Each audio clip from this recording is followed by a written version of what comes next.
Nous sommes le mercredi 5 novembre. Voici à la une.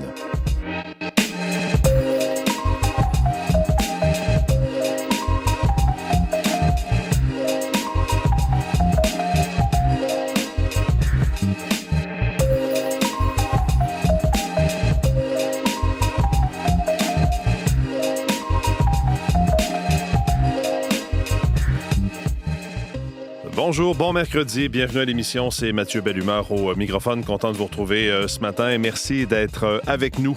On surveillait, vous le savez, outre le budget d'hier sur lequel on va amplement revenir ce matin et c'est ce qui fait la une de tous les quotidiens.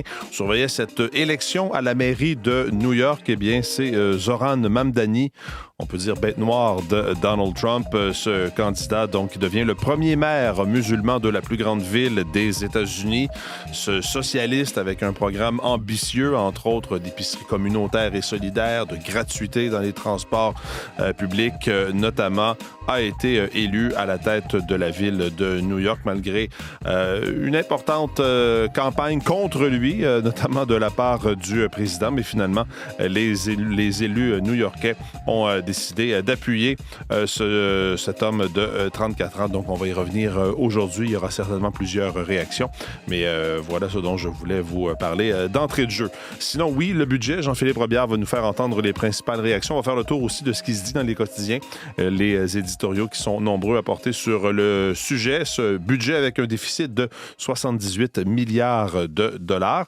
Julie, Jasmine et Véronique sont pour l'instant avec moi au studio. Bonjour à vous deux. Bonjour. Et on va revenir ensemble, pas Véronique, mais Julie, Jasmine, sur les réactions du milieu culturel, parce qu'il y a des annonces culturelles, certaines qui vont peut-être paraître assez étonnantes dans ce budget présenté hier par le gouvernement Carney. Oui, doit-on trouver une voix canadienne qui pourra aller nous représenter à l'Eurovision?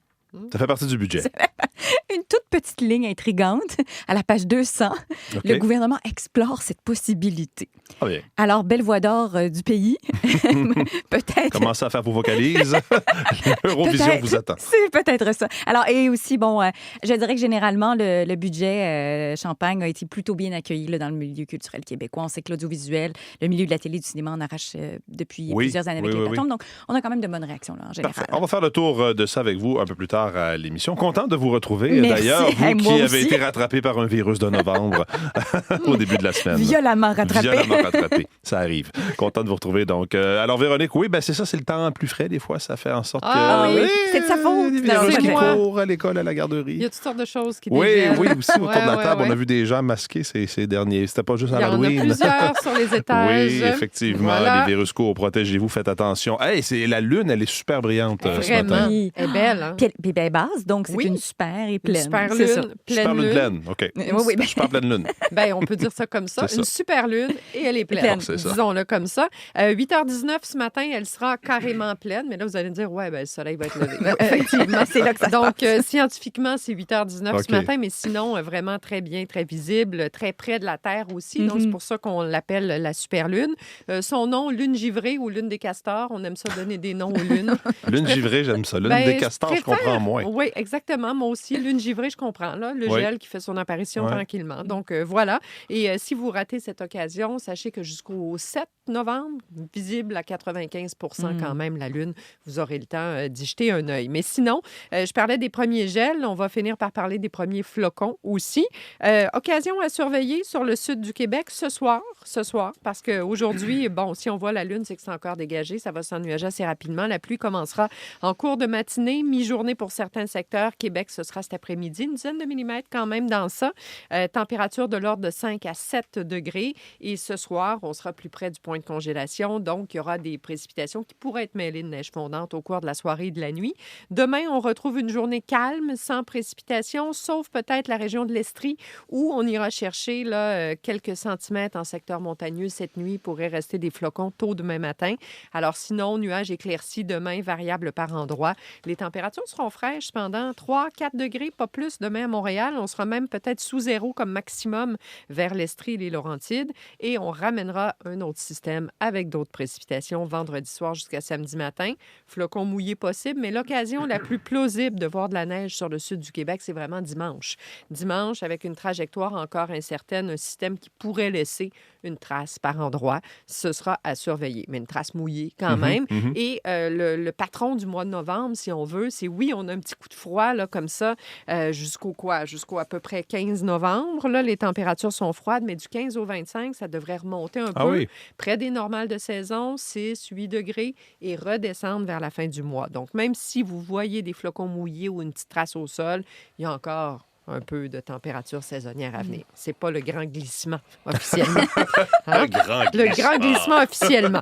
Alors voilà. Donc aujourd'hui, c'est ça. La pluie commencera cet après-midi en Abitibi. Pour l'Est du Québec, ça va pas mal. La pluie commencera ce soir. Sinon, aujourd'hui, c'est du 6-7 degrés, ciel variable. Territoire ontarien nuageux et pluvieux. Flocons fondants au nord. Et dans l'Ouest aussi, on commence à mêler la neige fondante aux prévisions. Edmonton, Calgary, ça s'en vient tranquillement. 5-6 degrés, pluie intermittente à Vancouver. Il fait beau encore sur le sud du Manitoba et de la Saskatchewan. Ça s'ennuagera cet après-midi. Parfait. Merci beaucoup, Véronique. Bonne journée. Olivier est là pour parler sport. Le Canadien de Montréal jouait hier face aux Flyers de Philadelphie, à domicile, à Montréal. Finalement, l'équipe termine avec un point en banque, mais ça a été compliqué. Ils ont été très chanceux d'avoir ce fameux point parce qu'ils ont dû combler un gros retard. En première période, ils tiraient très rapidement de l'arrière, 3-0, en raison de quoi? Entre autres, de deux désavantages numériques, en fait, d'un désavantage numérique à 5 contre 3 et à 5 contre 4, qui a permis donc aux Flyers de marquer 3 fois. Et ils ont joué encore une fois du hockey de rattrapage hier. Pour Samuel Montembeault, ça n'a pas été simple en début de match d'entrer avec des buts aussi rapides. Il s'est accroché. Les Flyers ont quand même tiré à 42 reprises face à Samuel Montembeault, qui a permis donc une prolongation à 4 contre 4, même si le Canadien avait marqué 4 buts consécutifs et s'est offert une avance d'un but. En troisième période, malheureusement, ils ont flanché, ce qui a forcé la prolongation. Et c'est Trevor Zegras qui a marqué en prolongation, donc pour donner la victoire aux Flyers de Philadelphie, alors que les joueurs du Canadien n'ont pas réussi à trouver une faille et donc marquer. Un petit point à la maison, un point amassé qui était inespéré. D'ailleurs, Martin Saint-Louis a candidement avoué que les Flyers ont été la meilleure équipe et méritaient cette victoire hier. On a tout de même parlé du travail de Samuel Montembeault parce qu'on en parle depuis le début de la saison. C'est plus compliqué pour lui. Il y a un besoin de confiance à retrouver.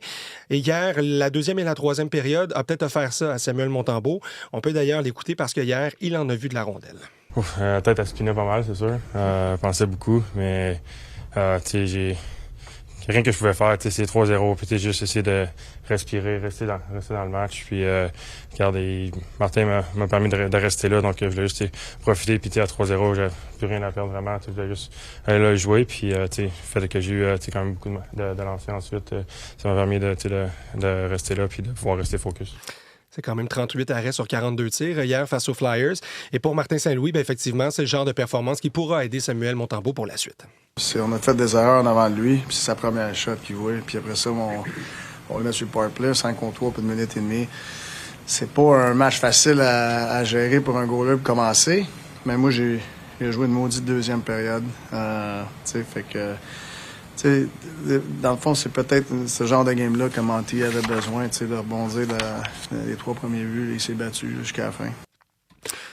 Oui, voilà, donc match peut-être plus difficile globalement pour l'équipe, mais tant mieux si ça peut redonner confiance à Montembeault. Et le prochain duel du Canadien, ce sera sur la route au New Jersey contre les Devils. Ça aussi, ce sera un gros défi et une belle occasion de rebondir et de jouer ces fameux 60 minutes complètes, ce match complet.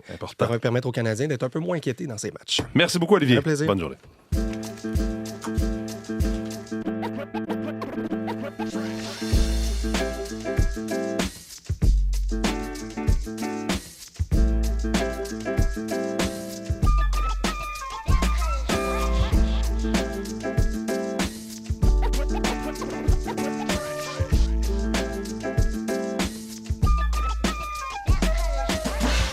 C'est pas une surprise si je vous dis qu'à la une des différents quotidiens ce matin, évidemment, c'est le budget Champagne-Carney qui retient toute l'attention et vous pourrez lire tous les détails de ce budget. Essentiellement, je vais vous donner les grands titres et ce qu'en disent les éditorialistes ce matin dans certains quotidiens. Le Devoir titre « Face à Trump, Ottawa promet la croissance » éditoriale de Brian Miles sur le sujet qui dit essentiellement que l'ancrage fiscal a coulé pour de bon. Quand un gouvernement, en fait, le déficit record de 78 milliards de dollars annoncé par le gouvernement Carney ne devrait surprendre personne, écrit Brian Miles. C'est la conséquence logique des années d'insouciance de son prédécesseur Justin Trudeau, qui avait jeté par-dessus bord l'ancrage fiscal au risque d'enfoncer le Canada dans le rouge. Le redressement espéré va exiger de la constance, de la cohérence, avec un espoir ténu d'un retour des dépenses courantes à l'équilibre à l'horizon 2028-2029. Donc, l'opposition ne manquera pas de souligner les contradictions, conclut Brian Miles dans Le Devoir, et les omissions du premier budget Carney. Mais osera-t-elle défier le gouvernement et envoyer les électeurs aux urnes? Il suffira, selon lui, de quelques concessions ici et là pour que la vision du premier ministre prenne son envol. En une du Journal de Montréal, gros budget de guerre, titre le quotidien. Et dans les pages opinion, on peut lire, entre autres, que Mario Dumont estime qu'il s'agit d'un bon budget pour le gouvernement libéral de Mark Carney. J'essaie de retrouver son éditorial. Je suis absolument désolé de ça, mais essentiellement, ce qu'il dit, c'est que le gouvernement n'avait pas vraiment le choix et que c'est là le meilleur budget libéral en 10 ans. Donc, vous pourrez lire son opinion dans le Journal de Montréal de ce matin. Je viens de retrouver son texte. Un budget pivot pour un pays en crise. Premier budget de l'ère Carney est incontestablement marqué par l'empreinte de 2 hommes. Les principes qui ont guidé sa préparation tranchent avec l'époque Trudeau. Dieu merci, écrit Mario Dumont. Pas de nouveaux programmes sociaux coûteux à 100% financés par des emprunts, oui, cette année. Globalement, le meilleur budget d'un gouvernement libéral en 10 ans. Le Journal de Montréal qui consacre également une partie de ses textes sur l'impact de la grève de la STM à Montréal. Quelle austérité, titre le National Post, 126 billions en nouvelles dépenses, 60 en épargne, donc un budget qui avait été présenté comme un budget d'austérité, ce que ne semble pas acheter effectivement ce matin le National Post. En une du Globe and Mail de ce matin, on revient aussi sur les détails de ce budget avec en une un article qui nous parle du plan d'immigration qui réduirait de moitié les permis pour étudiants internationaux dans les prochaines années. Ce sont des éléments qui sont contenus dans ce budget. Le gouvernement fédéral a annoncé une réduction spectaculaire du nombre de résidents temporaires, particulièrement d'étudiants internationaux qu'il prévoit admettre au Canada au cours des prochaines années, en stabilisant le nombre de résidents permanents à 380 000 par année pendant 3 ans, contre 395 000 en 2025. Donc, à lire en une du Globe and Mail de ce matin. Dans la presse, on titre « L'artillerie lourde » aux prises avec un voisin américain qui lui tourne le dos. Le gouvernement Carney sort ses gros canons avec à la clé un déficit de 78 milliards de dollars. On donne là aussi tous les détails de quelle façon ça touche les particuliers d'un bout à l'autre du pays, quels sont les plus importants postes de dépenses. Puis on va y revenir dans les prochaines minutes avec Jean-Philippe Robillard. Pour Paul Journet, c'est un budget pour sauver Noël. C'est ce qu'il écrit en éditorial. François-Philippe Champagne a la métaphore facile et généreuse. La semaine dernière, le ministre des Finances assurait que son gouvernement avait un mandat fort. L'enthousiasme lui a peut-être fait oublier son statut minoritaire. Ça explique pourquoi les libéraux n'ont pas pris la peine de négocier avec les partis d'opposition en amont afin d'éviter que le budget finisse dans un bac de recyclage. Il écrit que ce n'est pas un budget qui va plaire ni aux conservateurs, ni aux bloquistes, ni aux néo-démocrates, mais il ne va pas indigner non plus. Donc, pas assez en tout cas pour pousser ces gens-là à renverser le gouvernement et déclencher une campagne électorale. Réjouissez-vous les tout-petits, à moins d'un revirement peu probable, Noël sera sauvé. Donc, ce sera à lire dans le quotidien La Presse de ce matin. Et puis, je termine avec le site de Radio-Canada qui nous amène ailleurs en santé et qui revient avec ce conflit avec les médecins. Santé Québec sous la pression de ses directeurs. Article de ma collègue Véronique Prince. À l'interne des directeurs à Santé Québec ne veulent pas rester silencieux, font part à la directrice, la grande patronne de Santé Québec, Geneviève Biron, de leurs préoccupations malgré leur devoir de réserve envers les politiques et les orientations du gouvernement. À l'interne, donc, de Santé Québec, la marmite bouille. C'est ce que dit Véronique Prince, qui nous parle d'une lettre qui a été acheminée par des directeurs de services professionnels un peu partout au Québec à Mme Biron. Et ces gens-là demandent un geste d'apaisement, que ça se calme entre les médecins et le gouvernement du Québec.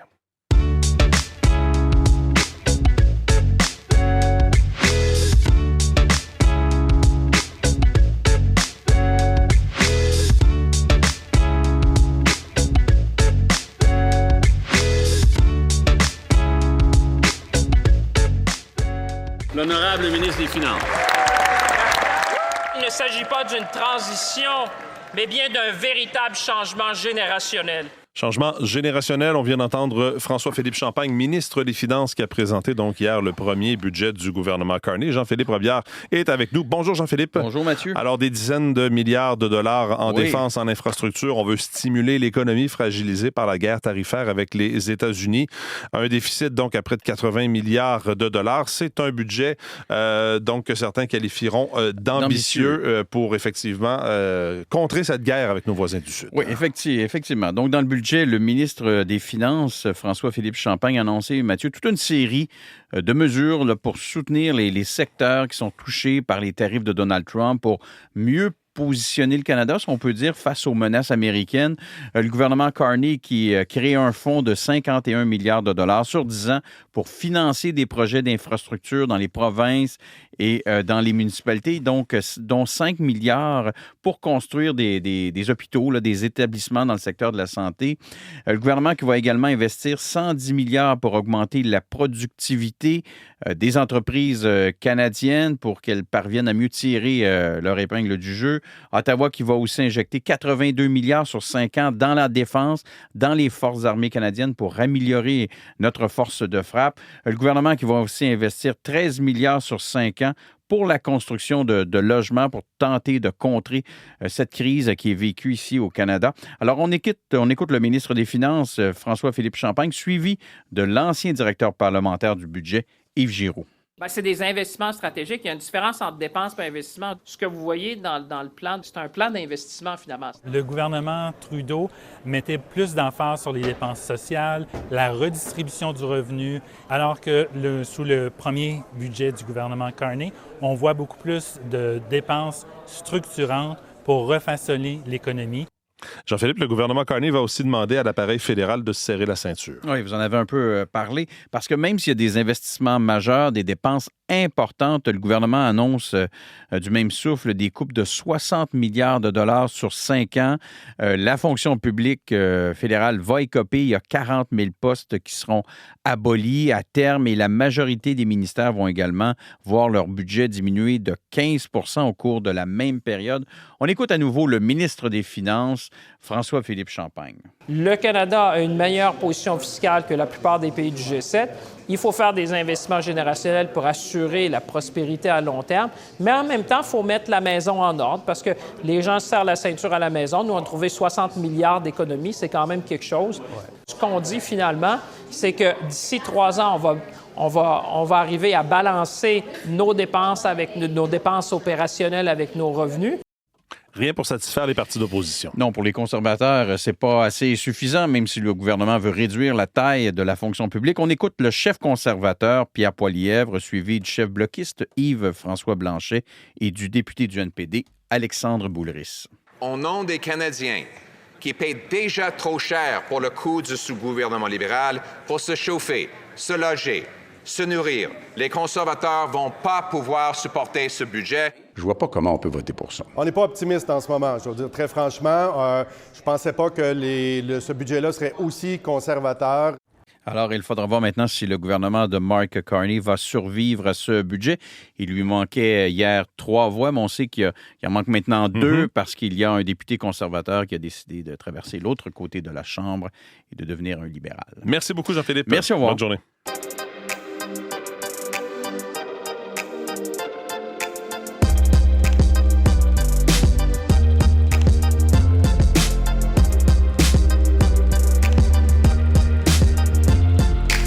Julie Jasmine est de retour en studio. Réaction justement à ce budget du milieu de la culture. Oui, on commence avec d'abord Radio-Canada. CBC Radio-Canada, le gouvernement de Mark Carney a annoncé un investissement de 150 millions de dollars pour l'exercice 2025-2026. Donc, aucune autre somme n'est prévue dans le budget fédéral pour l'exercice prévu jusqu'à 2029-2030. On avait un autre son de cloche en juillet dernier. On s'était fait dire, attention, peut-être que le diffuseur public devra participer à un effort de rigueur budgétaire, mais pour l'instant, il en est tout autre. Et il y a une petite note intrigante en page 200 du budget qui dit que le gouvernement explore actuellement une collaboration avec CBC Radio-Canada et la possibilité que le Canada participe à l'Eurovision. Alors, ça a surpris tout le monde hier. Effectivement. Pas plus de détails sur la façon non, dont tout ça va s'articuler. C'est ça. On sait que le Canada n'a jamais participé, mais des Canadiennes l'ont fait. Oui. Céline Dion, je pourrais vous parler de Natacha Saint-Pierre, de Lazara aussi, toujours dans le cas de la France, là, pour Lazara plus récemment. Mais bon, là, ce serait donc une entente peut-être de diffusion à l'étude. Et pour ce qui est des réactions, juste vous dire, grand soupir de soulagement du côté de la Disque, qui a fait savoir justement hier par sa présidente Ève Paré que la somme de 48 millions de dollars accordée sur 3 ans au Fonds de la musique du Canada, bien, ça fait bien leur affaire, évidemment. Autre mesure phare du budget fédéral en culture, l'enveloppe de 150 millions de dollars sur 3 ans qui est allouée à Téléfilm Canada, qui est le principal bailleur de fonds de l'industrie canadienne du cinéma. Ça, du côté des producteurs, je pense à Pierre Evans qui a commenté hier, producteur de cinéma, qui a dit, oui, c'est un soupir de soulagement, mais on aurait aimé que cette somme-là soit rendue permanente. Mais bon, en tout cas, pour l'instant, on va y aller avec ça, bien sûr. Voilà donc pour quelques réactions à ce budget. Sinon, le BDiste Michel Rabaliati a reçu une distinction en architecture. Oui. Lui qui a quand même bien dessiné, entre autres, Montréal et Québec dans ses BD. C'est exactement ça, c'est le lien. Donc, membre honorifique de l'Association des architectes en pratique privée du Québec. Et là, je vous envoie sur notre site Internet. On a un photoreportage magnifique. On le voit avec, qui se promène dans les rues. Il y a également ses planches à dessin, des photos de la ville de Montréal. Alors, allez voir ça, puis je vais vous le faire entendre parce que vous allez comprendre à quel point ce travail-là lui tient à cœur. Quand arrivent les bâtiments, ben là, je veux le vrai truc, je veux le vrai nombre de fenêtres, je veux le bâtiment tel quel, avec toutes les briques, toutes les pierres et toutes les fenêtres. Ça, c'est comme, je veux le faire parfait. C'est un travail fastidieux, long, monastique. C'est très long, là. C'est des projets de 2 ans, là. Fait que tant qu'à y être, j'aime autant avoir quelque chose d'intéressant à dessiner. Mais c'est ça qui est intéressant quand on lit. On reconnaît tellement les endroits, puis on voit qu'il y a vraiment un travail réfléchi derrière ça. On termine en parlant du premier gala de la Disque ce soir, qui sera diffusé à Télé-Québec, animé par Sarah May. Sarah May, la très cool Sarah May, pour une 3e année consécutive. Grosse soirée, 20h, Télé-Québec. On va remettre 23 prix. Alors, je serai à l'écoute, bien sûr. Je vous en parlerai demain. Je vous rappelle qu'il y a 2 artistes féminines en tête, Claude Pelgag et Lou-Adriane Cassidy. Et en prestation, on attend Claudia Bouvette, Jonathan Roy, Aswell, Chose Sauvage. Et ce que vous entendez en ce moment, c'est Viviane Audet, le piano, le torrent, cet album inspiré de son village de Maria en Gaspésie. Alors, elle sera au piano ce soir. Donc, voilà. Puis, c'est disponible aussi sur le web, sur l'appli de Télé-Québec. Puis, je vous rappelle que le Grand Gala, bien, ça, c'est dimanche. Ça aussi, je vais écouter ça, Mathieu, puis je vais vous en reparler. Oui, c'est ça, c'est le premier gala. Maintenant, le 2e est quelque part pas loin, donc c'est dimanche. Merci beaucoup, Julie Jasmine.